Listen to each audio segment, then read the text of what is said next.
नमस्कार दोस्तों, जय जवाहर जय आदिवासी। आज के ब्लॉग में स्वागत करते हैं दोस्तों। आज दोस्तों हमारे बीच में मध्य प्रदेश सरकार से पैसा एक्ट कानून के अधिकारी श्रीमान खरते जी हमारे बीच में आए हैं। भोपाल से ये आए हैं पैसा एक्ट कानून के बारे में जानकारी देने के लिए। तो गाइस, आप सभी लोग अच्छे से इस वीडियो को देखें और पैसा एक्ट की क्या ताकत है, क्या नियम है, क्या शर्त है और क्या अधिकार हमें पैसा एक्ट कानून दिलाता, वो सब आपको इस वीडियो में देखने के लिए मिल जाएगा। इसलिए वीडियो में बने रहना। धन्यवाद। जा रहा है तो क्या वो उसने ग्राम सभा से परमिशन ली क्या? ग्राम सभा से परमिशन नहीं लिया। अगर ऐसा हो रहा हो तो सबसे पहले क्या करना पड़ेगा, वहां से रेत लेके आना है तो ग्राम सभा से परमिशन लेना पड़ेगा। और ग्राम सभा भी क्या करेगी, सारे सदस्यों मिलकर एक प्रस्ताव पारित करेगी कि ये जो है ठेका जो एक ठेकेदार को हमने यहाँ पे दे दिया, ये यहाँ से रेत उत्खनन वो करके ले जाके बेचेगा। अब वो बेच रहा है वहां से ले जाके, तो उसके ऊपर आप लगाओगे क्या, रॉयल्टी। रेत वहां से लेके जा रहा है तो आप क्या लगाओगे, एक ट्राली रेत लेके जा रहा है तो उसके ऊपर 3000 रुपये रॉयल्टी है। तो 3000 रुपये कौन लेगा? वो 3000 रुपये लेगा ग्राम सभा के, जो ग्राम सभा के सदस्य है, ग्राम सभा के लोग उस पैसे को लेंगे। और पैसा किसके पास में जाएगा? वो पैसा किसके पास में जाएगा? तो पैसा जाएगा ग्राम सभा, एक अकाउंट नंबर भी खोलेगा, खाता खोलेगा एक आपका, तो वो पैसा जो है ग्राम सभा के खाते में जमा होगा। और उस पैसे का इस्तेमाल कैसे करेंगे हम? तो उस पैसे का इस्तेमाल ग्राम के विकास के लिए इस्तेमाल करेंगे हम। मान लो किसी को कोई दुख है, किसी की तबीयत खराब है, उसके पास पैसा नहीं है, किसी का इलाज कराना है, तो उसमें उस पैसे का इलाज कर सकते हैं। मान लो कोई भी ऐसी गतिविधि हो जाती है गांव के लोगों की समस्या को दूर करने के लिए, वो ग्राम सभा की निधि का जो पैसा है वो ग्राम में ही खर्च होगा, उसमें कोई भी आपको हस्तक्षेप नहीं करेगा। और वो पैसा हर कोई नहीं निकालेगा। वो पैसा अगर निकालना है ग्राम सभा में, मान लो धरती अभय योजना यहाँ पे शुरू हो गई और उस ग्राम सभा निधि में जो है 1.5 करोड़ रुपए आ गया है, तो ऐसा नहीं कि 2-3 लोग मुखिया है तो उस पैसे को निकाल लेंगे, नहीं, सारे लोग यहाँ पे बैठे हुए हैं, वो सारे लोग जो है प्रस्ताव पर पारित करेंगे कि यहाँ से इतना पैसा निकालेंगे और ये पैसा जो है इतना हम यहाँ पर खर्च करने वाले हैं।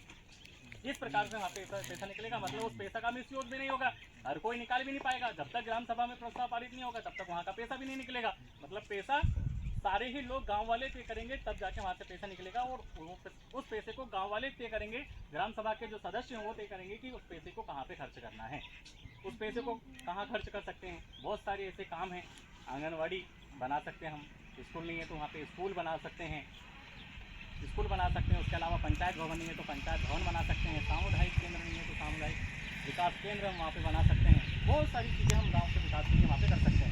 नलकूप की व्यवस्था कर सकते हैं, कुआं नहीं है तो कुआं खुदवा सकते हैं, ट्यूबवेल नहीं है तो ट्यूबवेल खुदवा सकते हैं, पानी की व्यवस्था कर सकते हैं। सारा काम हम क्या कर सकते हैं, ग्राम सभा के अंतर्गत यहाँ पर कर सकते हैं। आगे बात यहाँ पे समझ, ये मूल काम है, ये 3 मूल काम है, जल, जमीन और जंगल। इसके ऊपर अधिकार रहेगा, वो किसका रहेगा? ग्राम सभा का ही अधिकार रहेगा। अभी यहाँ पे वन ग्राम है आपका, सुनने में आया है कि यहाँ पे जो है फॉरेस्ट विभाग वाले खेत में हमारी जमीन है, हम वहाँ से वर्षों से रह रहे, 20, 25, 50 साल से हम यहाँ पे रह रहे और हमारी ज़मीन में ही फॉरेस्ट विभाग के लोग हमें वहाँ पे ज़मीन बनाना, खेत घर बनाने नहीं दे रहे हैं। ऐसा हो रहा है ना? हो रहा है। तो क्या करेंगे, ग्राम सभा का एक प्रस्ताव पारित हो जाएगा, ये ग्राम सभा के दायरे के अंतर्गत आता है, उसको बताएंगे ये ग्राम सभा के दायरे के अंतर्गत आता है। आप जाके SDM साहब से बात करो, वहाँ पे रेंजर से बात करो या फिर कलेक्टर से जाके बात करो। आप किसको बोलोगे? जो अधिकारी आएगा आपको मना करने के लिए, उसको आप बोलोगे वहाँ पे, तो वहाँ पे आप घर बना सकते हो। आपकी ज़मीन है भाई, हमारी ज़मीन है, हम हमारी ज़मीन पे घर बनाएंगे। और हमारी ज़मीन, ये मैं नहीं कह रहा हूँ, ये सब कहाँ पे लिखा हुआ है? हमारे कानून में लिखा हुआ है। एक पैसा एक्ट कानून 15 नवंबर 2022 को पैसा एक्ट लागू हो गया कि नहीं लागू हो गया? मध्य प्रदेश में 10 जिलों में और 10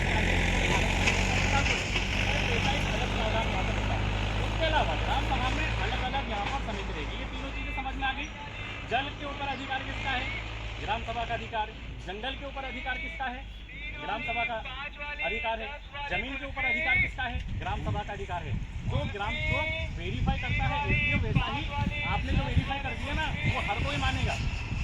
जो आपने कर दिया वो मतलब कानून आपने जो लिख दिया वो हमेशा ये है, मतलब वो होना ही है। ये जमीन हमारी है तो यहाँ पे हमारा अधिकार है, आप यहाँ पर घर आके इतना कुछ नहीं कर सकते यहाँ पे। तो ये जल, जमीन, जंगल, तीनों बात आपको समझ में आ गई होगी। अगर इसमें नहीं समझ में आई तो आप लोग पूछ सकते हैं, तो मैं और उसको एक्सप्लेन कर दूंगा यहाँ पे। ठीक है, यहाँ तक क्लियर है? अब यहाँ पर इससे हम थोड़ा सा, कोई दिक्कत इसमें? जल, जमीन, जंगल के ऊपर अधिकार किसका है? गांव के लोगों का, ग्राम सभा के लोगों का अधिकार है। ठीक है, वो पैसा कोई भी खनिज आदि यहाँ से ले जाके बेच रहे हैं तो उसका पैसा ग्राम सभा निधि में जमा होगा। और किसके लिए, किसके विकास के लिए होगा? ग्राम सभा के विकास के लिए, ग्राम के विकास के लिए वो पैसा खर्च होगा। उसमें कोई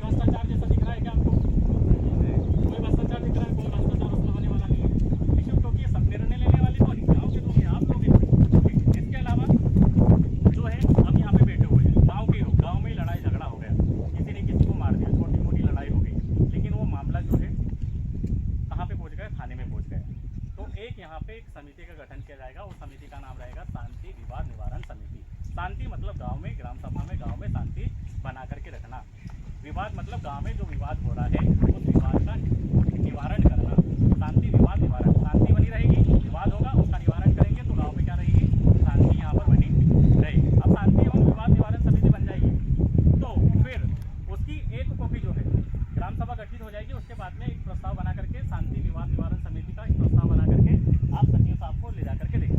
सचिव साहब उसको कहाँ पर ले जाके दे देंगे, संबंधित क्षेत्र में जो थाना आता है उस थाने में लेके वो एप्लीकेशन वहाँ पर दे देंगे। अब जो है कोई भी निर्णय करना है, मान लो कोई गांव में लड़ाई झगड़ा हो भी गया है, दो व्यक्ति के बीच में लड़ाई झगड़ा, कोई भी झगड़ा हो सकता है, जमीन को लेके हो सकता है, पानी को लेके हो सकता है, आपसी मतभेद हो सकते हैं और थाने में बात जा रही है, तो उसका निराकरण भी कौन करेगा, ग्राम सभा के लोग ही उसका निराकरण करेंगे। कौन करेगा निराकरण, ग्राम सभा। अगर आप वहाँ पे थाने में अगर डायरेक्ट जा रहे हैं तो थाने वाले भी आपको कहाँ पर भेजेंगे, ग्राम सभा के। थाने वाले के ऊपर भी कार्रवाई हो जाएगी, मतलब आप यहाँ पे थानेदार का काम भी करेंगे। यहाँ पे मतलब आपके पास क्या है, एक थानेदार के पास जो पावर रहता है वही पावर आपके पास में रहेगा। आपको दंड देना है, सजा देना, आप वही आप रहेंगे, सारी चीज रहेंगे।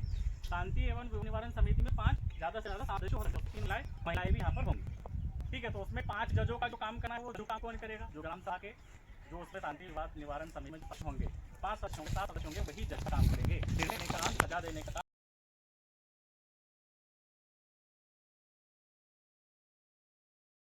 चर्चा करता रहूंगा। जो मूलभूत चीजें हैं उसके ऊपर हम बात करेंगे। तो ग्राम सभा के अंदर या ग्राम के अंदर मूल चीजें हैं, क्या क्या है, जल है, जमीन है, जंगल है।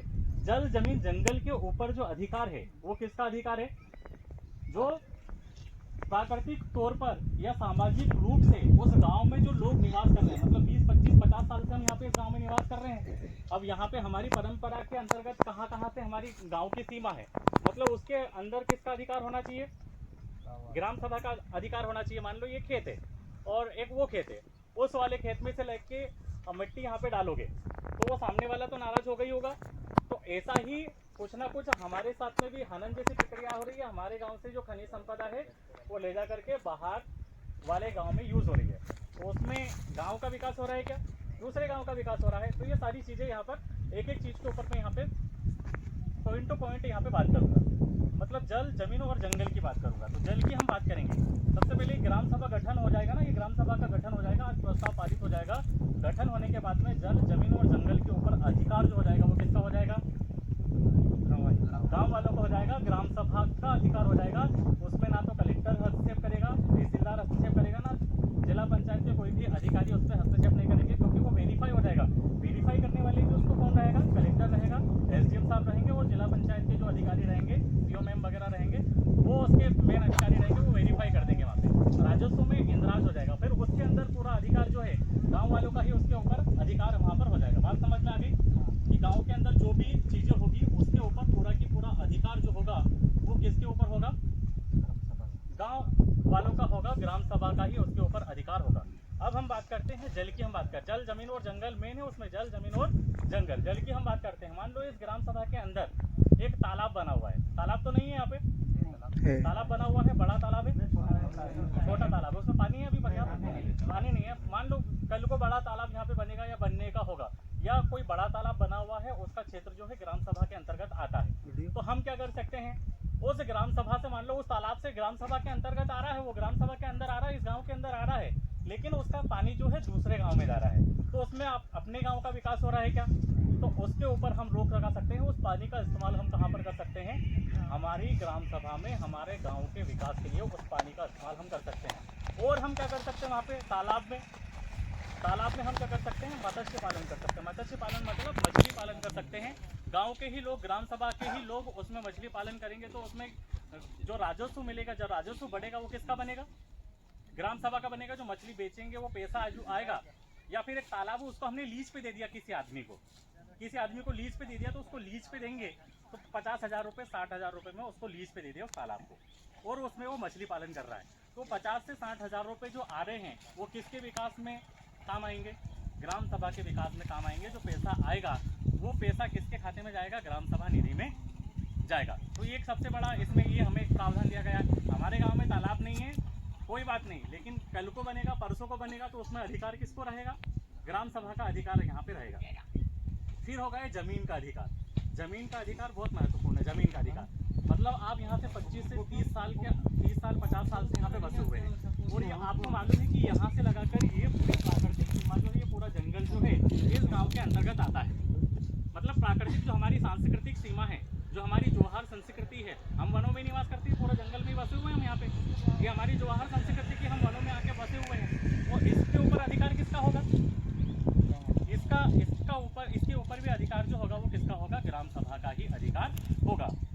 अब ये यहाँ पे आप आज ग्राम सभा गठित होने के बाद में एक नजरी नक्शा आप लोगों से यहाँ पे बनवा लिया जाएगा कि इस घर से लेके, इस मंदिर से लेके, इस यहाँ फलिये से लेके, इस टंकी से लेके, जो यहाँ से इस ग्राम के अंतर्गत ये पूरा गांव क्षेत्र आता है। अब इस गांव में जो अधिकार होगा वो पूरा की पूरा किसका होगा? गांव वाले को होगा। उसमें फॉरेस्ट भी हस्तक्षेप नहीं करेगा, क्योंकि राजस्व हम भेजेंगे, राजस्व में ये नजरी नक्शा भेजेंगे तो ऑलरेडी उसमें राजस्व में जो 1 ग्राम है, ये 1 ग्राम है, वो राजस्व में इंदराज हो जाएगा, उस रिकॉर्ड में आ जाएगा। फिर वो पूरा गांव किस में आ जाएगा? राजस्व में आ जाएगा। फिर उस गांव के ऊपर पूरा की पूरा अधिकार किसका हो जाएगा? ग्राम सभा का हो जाएगा। अभी समझ में आ रहा है कि अब ये पूरा की पूरा जंगल जो है और इस ग्राम सभा के अंतर्गत आ रहा है। अभी कोई आएगा, सरकार आएगा, फॉरेस्ट गार्ड आएगा और यहाँ से पेड़ कटवा के और ले जाएगा, यहाँ से बेचने के लिए ले जाएगा, कहीं पे भी ले जाएगा। तो यहाँ से पेड़ लेके जा रहा है, हमारे गांव से पेड़ लेके जा रहा है। इस पेड़ के ऊपर, इस गांव के ऊपर अधिकार किसका है? हमारा अधिकार है, लेकिन कौन लेके जा रहा है? फॉरेस्ट विभाग के अधिकारी लेके जा रहे हैं। वो फॉरेस्ट विभाग के अधिकारी उस लकड़ी को लेके जा रहे हैं। वो कहाँ पे ले जा रहे हैं? ले जा करके उसको बेच रहे हैं। हमें उसका पैसा मिल रहा है क्या? अगर फॉरेस्ट विभाग ले जा भी रहा है तो हमें क्या करना पड़ेगा? फॉरेस्ट विभाग को भी ग्राम सभा के द्वारा एक प्रस्ताव पारित करवाना पड़ेगा कि ये ग्राम जो है ग्राम सभा के अंतर्गत आता है और अगर यहाँ से लकड़ी काटना है तो जो अधिकारी है, जो कोई भी लकड़ी काटने के लिए आ रहा है, उसको ग्राम सभा से प्रस्ताव लेना पड़ेगा या परमिशन लेना पड़ेगी। जब तक ग्राम सभा उसमें परमिशन नहीं लेगी तो वहाँ से वो लोग वहाँ से पेड़ भी नहीं काट सकते हैं, ना तो लकड़ी काट सकते हैं, ना यहाँ से वहाँ से ले जा सकते हैं। ये चीज़ होगी। जमीन को लेके हम बात करेंगे तो जमीन पे अधिकार किसका आ गया? पूरा ग्राम सभा। ये मैं बोल नहीं रहा हूँ, ये उस कॉन्स्टिट्यूशन में, हमारे संविधान में जो कानून बना हुआ है उसमें लिखा हुआ है